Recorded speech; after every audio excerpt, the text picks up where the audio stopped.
Ayan, dito kami sa Marikina. Oh, ay ka muna sa 3,000 viewers. Ayan, pagpapanyana. Kaya lumantad, ex-lover ni Francis Magalona, tatakbo palang kagawad. Tatakbong kagawad ang nagpakilalang ex-lover ni Francis Magalona kung saan inilihim daw nila ang kanyang relasyon ng 15 taon. Sa Facebook account ni Abigail Rait, naka-profile picture na ang kanyang campaign poster kung saan nakasaad na siya'y tatakbong kagawad. Sa barangay Toklong sa Kawit, Cavite, kandidato ang dating karelasyon ng pumanaw na legendary rapper. Matatandaan, binunyag ng isang dating flight attendant ang naging relasyon nila ni Francis Magalona bago pumanaw ang legendary rapper.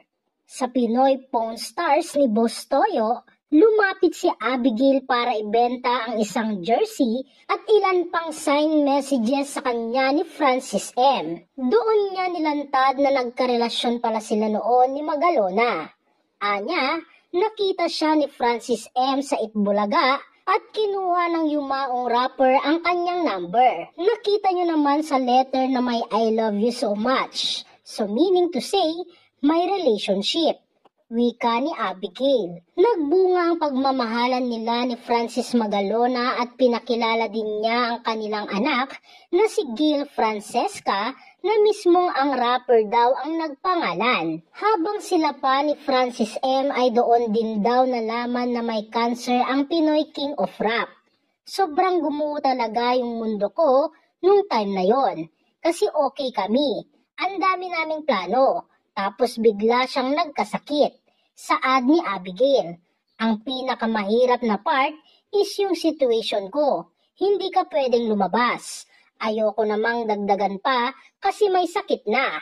Anya pa, paliwanag ni Abigail, matagal silang nanahimik ng kanyang anak at gusto lang nila ipaalam sa publiko na nag-e-exist sila.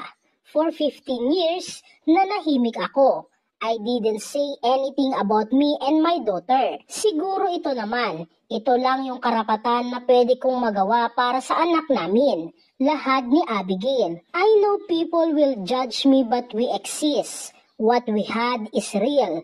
Me and my daughter is real. Mahal niya kami. Paliwanag pa niya.